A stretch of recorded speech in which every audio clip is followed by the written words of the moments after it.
Good morning, everyone. Um, Thanks for joining us on this information webinar for our Tourism Private Sector Pathways Challenge. I think we've got a few people just coming in, so we will get everyone to make sure everyone is in. Excellent.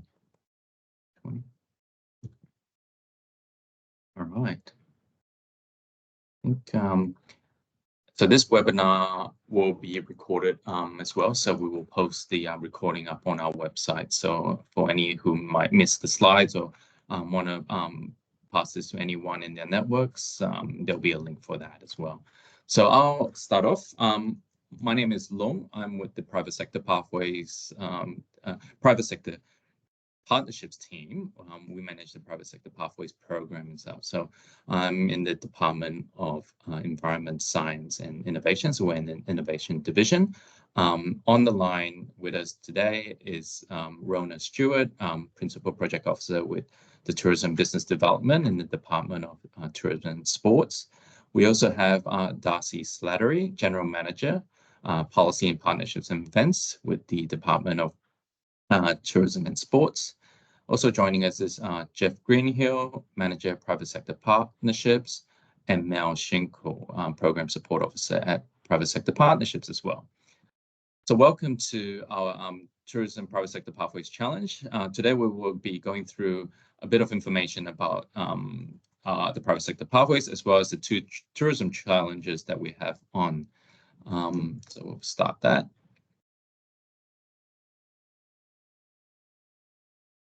First, I'd like to acknowledge the traditional owners of the land on which we all meet today. For our office, is the Yagara people and the Turrbal people.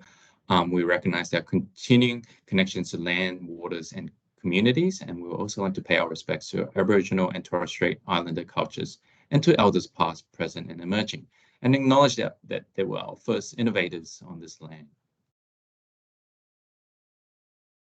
As mentioned before, this webinar is being recorded and will be uploaded to our website or disclosed to other government departments or contractors for the purpose of helping to inform and support Queensland government grant programs and advance Queensland initiatives. Your personal information will be handled in accordance with the Information Privacy Act 2009.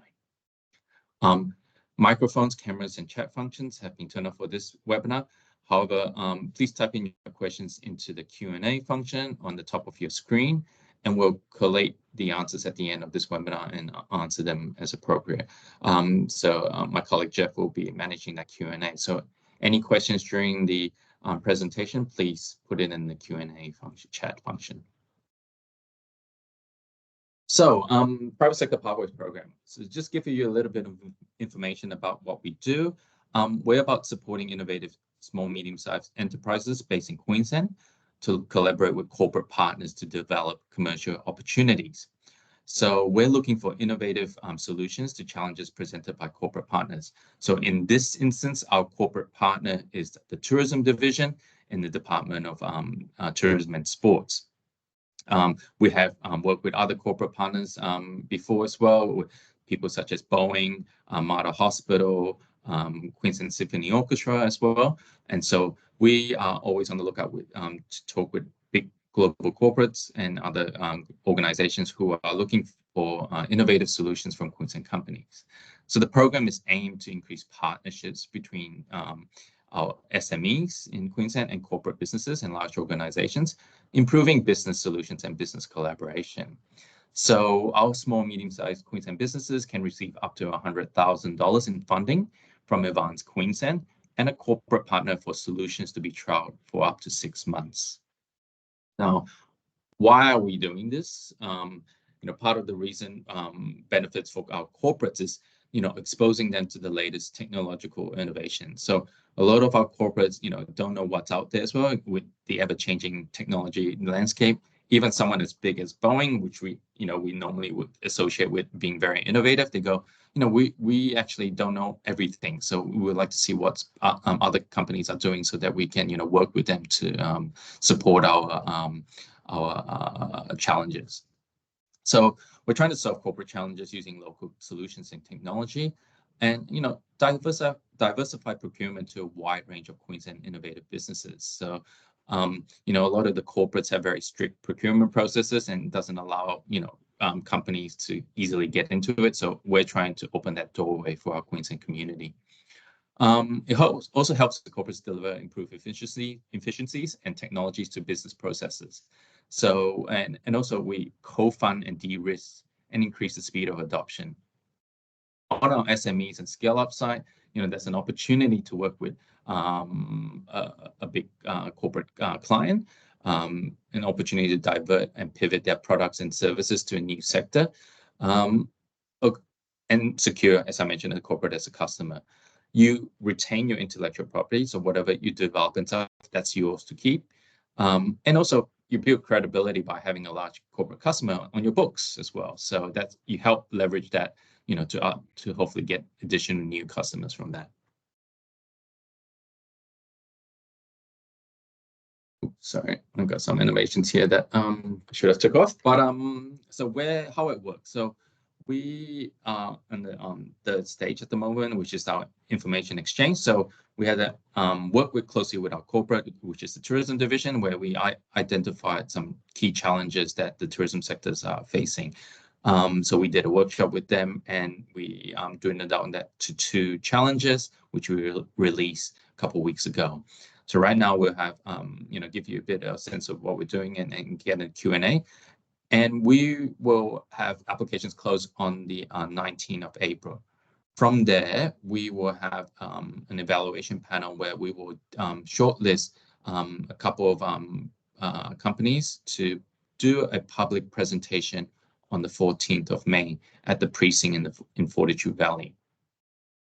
On that event, we will have you know, a judging panel where the winning applicant will receive up to $100,000 for their solution. So we will select that. We will announce the winner on the day, on the 14th of May, and a week or so later, we will work with that winning company to have a contract between us, tourism, and the winning applicant. And then we will have a 6-month trial to prove a concept for that solution as well.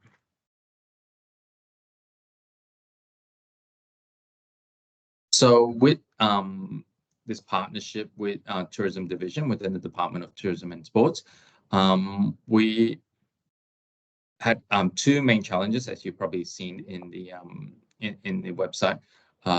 We did a challenge definition workshop with some key stakeholders, tourism stakeholders, and then included people from the Queensland Tourism Industry Council, Tourism and Events Queensland, and the tourism division as well. So that was a really, you know, robust workshop where we really looked at 3 key areas and selected 2 to be put up publicly. And we are co-funding that with our tourism and its stakeholders as well.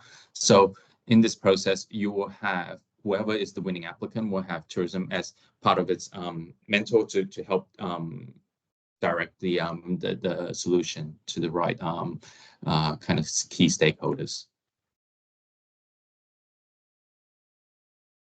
So the challenge objectives is to look for innovative solutions from a wide range of sectors that could pivot to the tourism sector. You know, our goal is to assist our tourism operators to be able to, one, either provide an innovative wonderment to enhance visitor experience at any stages of the travel consumer journey. You will find in that challenge statement the different stages of the travel consumer journey. The second one is, how do we help them unlock their workforce capabilities so that they can provide sustainable quality service and customer experiences with fewer resources? So we know for tourism operators, especially in our regional areas, it is a big challenge to train and retain staff. So, you know, how do we help them on that aspect? Or how do we help them with their existing workforce to basically give them the resources to do more with less kind of thing? So is there technology solutions that help these the employees of the tourism operators do more without having to find more staff?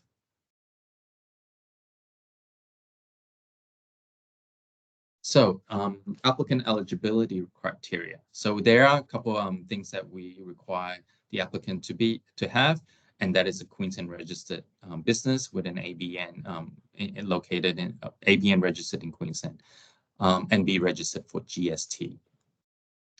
You must be a Queensland-based startup or a small, medium-sized enterprise with full-time equivalent employees of below 200.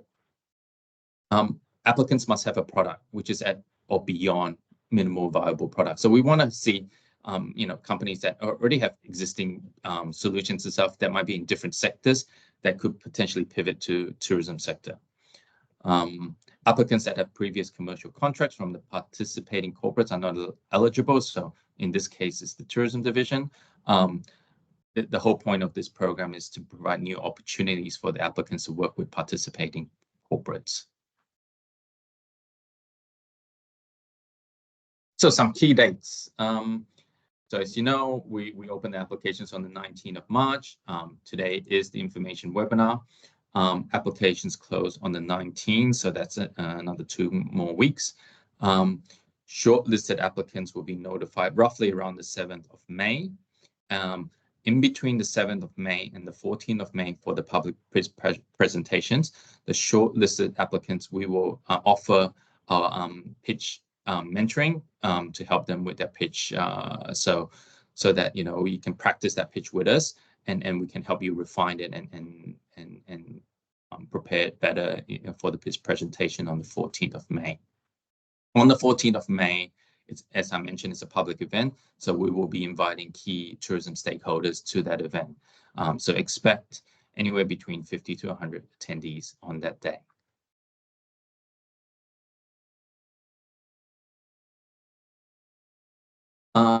So some of you may have seen the web page on our Private Sector Pathways website. So there is the apply now process, so you can submit your applications through that link. Where it says register for the information webinar, which will be today, that will change after today to download the webinar. We will have a link to that. The link on the PSP page will take you to the Smarty Grants application portal, where you will fill in an online application, which would include clear description of the solution, including its key benefits, key features, benefits, and value proposition. A roadmap for implementation, including timeline, resources, and milestones. A plan for measuring the impact and success of the solution, including metrics and evaluation criteria. A budget that outlines the financial requirements for implementing and maintaining the solution, and a summary of the team's qualifications, experience, including relevant skills and expertise. Now, applications close at 10 on the 19th of April, so please don't leave it to the last minute to put in your application, because as with technology, sometimes if something goes wrong on your side or our end, get your applications in early. And don't leave it to the last minute.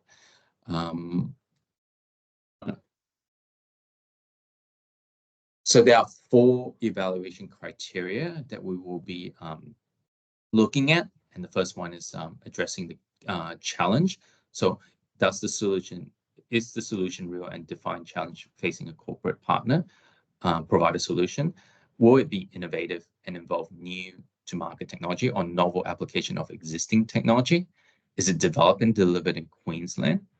And is it likely to address the challenge and provide a successful solution to the challenge for the corporate partner? The second criteria, capability to deliver and project viability, the experience, skills, and capacity to deliver the project to achieve the proposed solution. The right to use necessary IP, intellectual property, in delivery of the proposed solution. Identify key project risks and risk mitigation strategies. And is the project well planned and achievable within a challenge timeframe? The third criteria is technology and market readiness. Is a product already at minimum viable stage and has been tested with potential users, or use a product which is already in market and has customers? Or the proposed solution will demonstrate if the product could create new market opportunities. And then the last criteria is the fair market value. Is the proposed solution will be achieved within a proposed project budget, which represents fair market value. Now, as we mentioned, it's up to $100,000. You may budget that up to 100, to 90, up to 80. It's up to you, depending on your how much you think your solution will be. So, the public pitch event on the 14th of May. shortlisted applicants will be invited to pitch their solution to a judging panel. So it'll be a 12-minute pitch with an 8-minute Q&A from the panel. And it'll be held at the precinct in Fortitude Valley. Winner for each challenge will be announced on the day of the event. And so successful applicants will receive grant funding of up to 100,000 to pilot their solution for up to 6 to 8 months with tourism and its relevant stakeholders.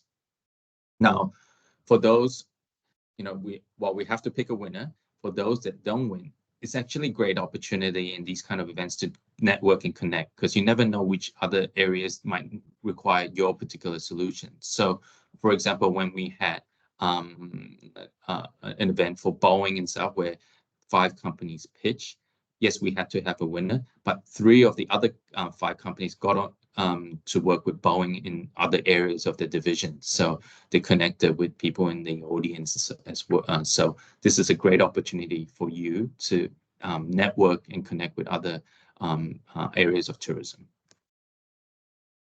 Now I'll hand over to either Rona or Darcy on the why this is important to tourism. So should we get that? That will be Darcy.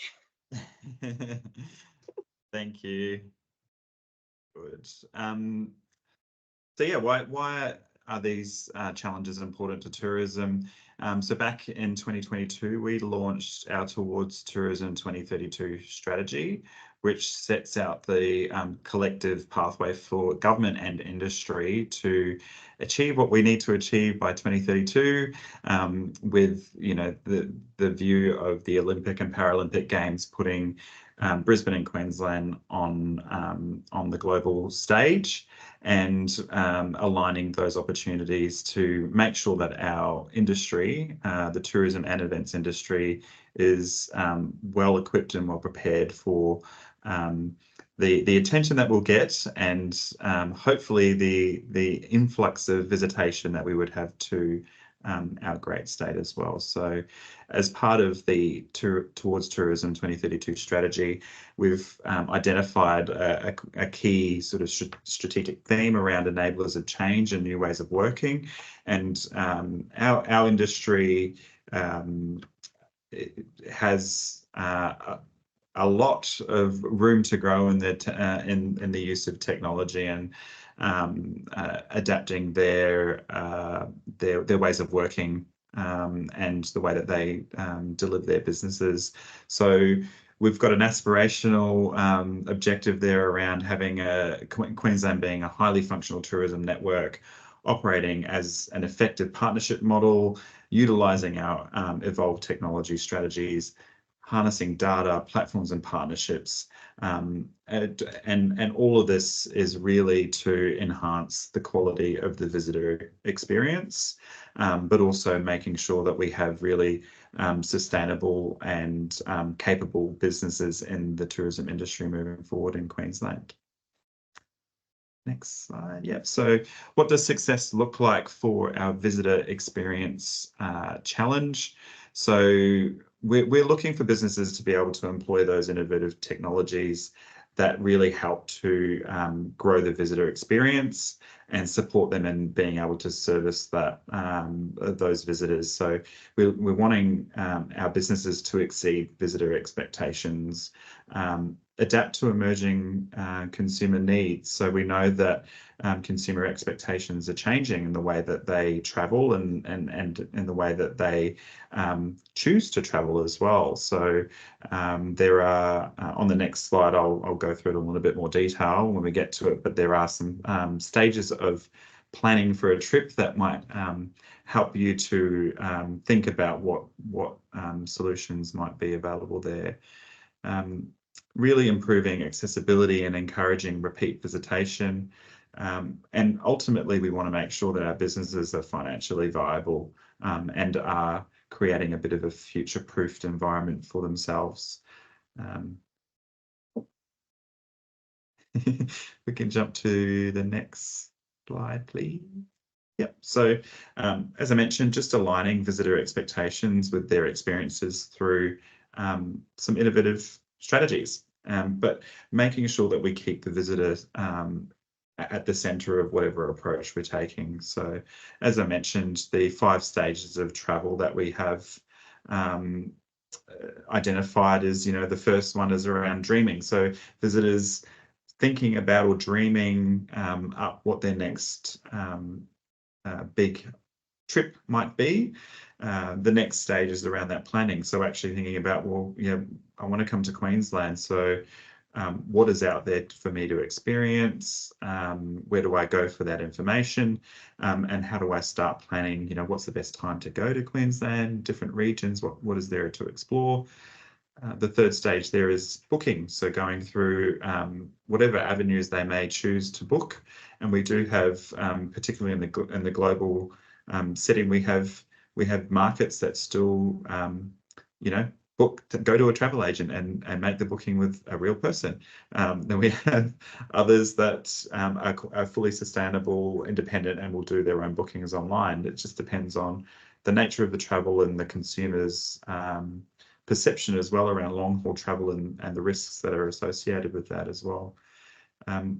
We finally get them here and they're experiencing it. And this is where we're hoping that the experience can fulfill some of that tech wonderment aspect as well, not just in the process of getting here, but also in experiencing what we have to offer here as well. And very importantly, people sharing their experiences. We know that although we have a lot of influences in our lives, whether it be social media or advertising, marketing and promotion, the word of mouth and recommendations from our family and our friends, and yes, the people that we follow on social media really count. So we're wanting to make sure that our visitors are also sharing their experiences with their audiences as well. So what does success look like for the Workforce Challenge?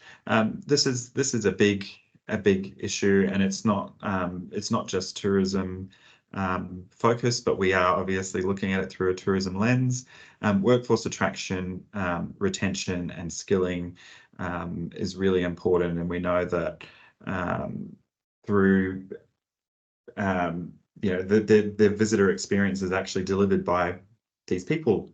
So we need to make sure that we have businesses that have the right workforce, but are also using technology and innovative solutions to help kind of boost their productivity.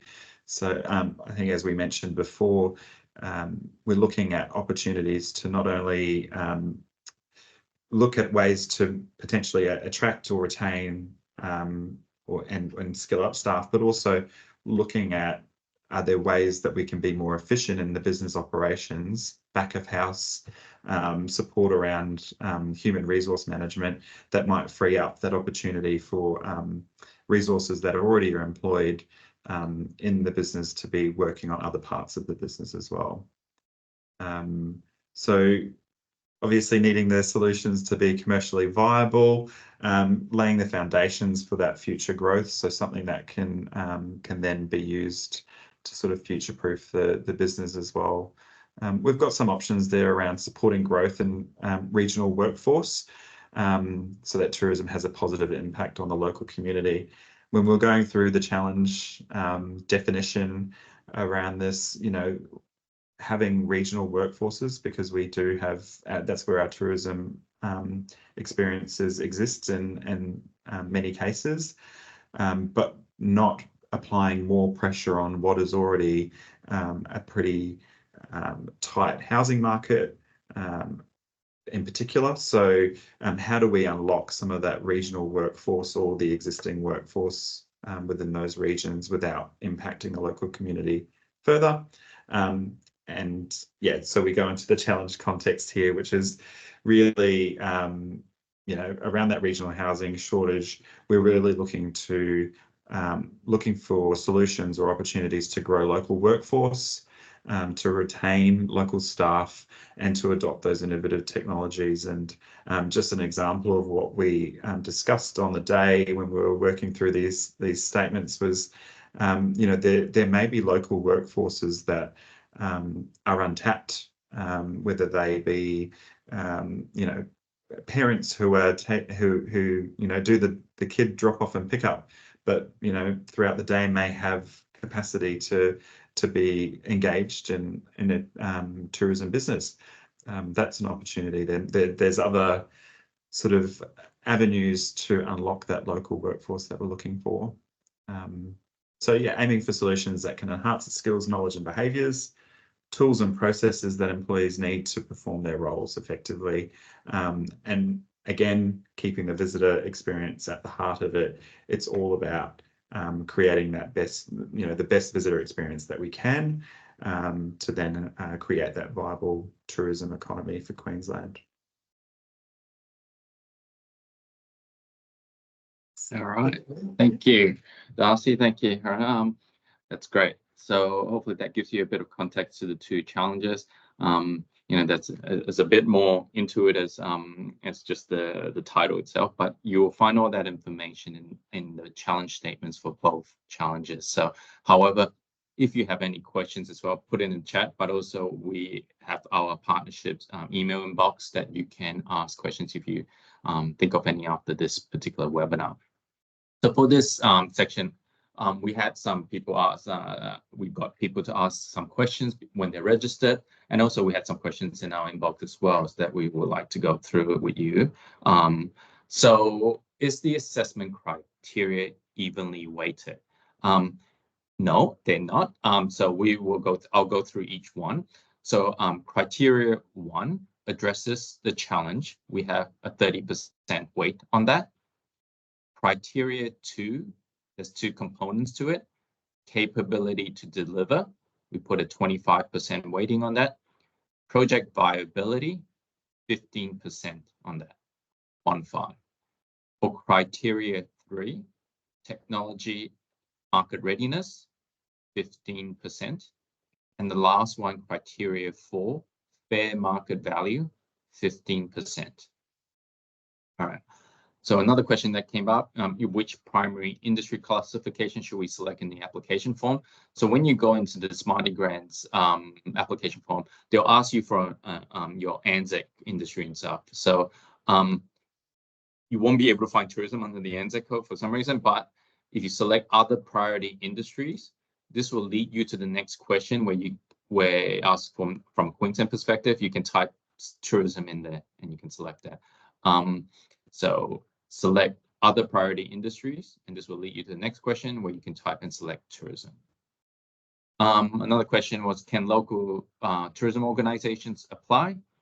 Yes, so long as they meet the eligibility criteria and guidelines. We are not restricting not-for-profit businesses.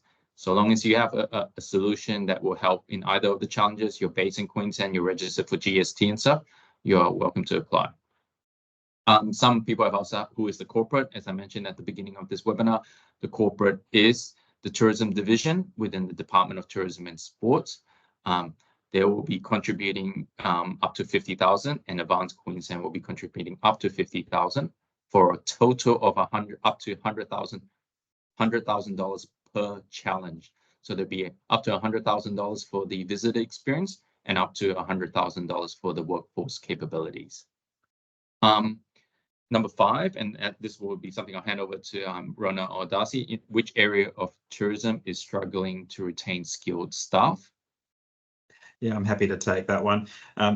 It's a really good question. Everywhere.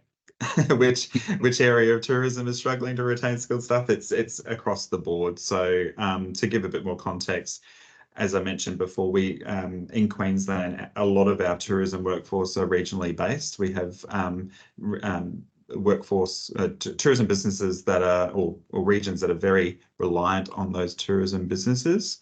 But I think we can all see the struggles that that our hospitality friends have experienced, particularly post-COVID, around trying to retain staff.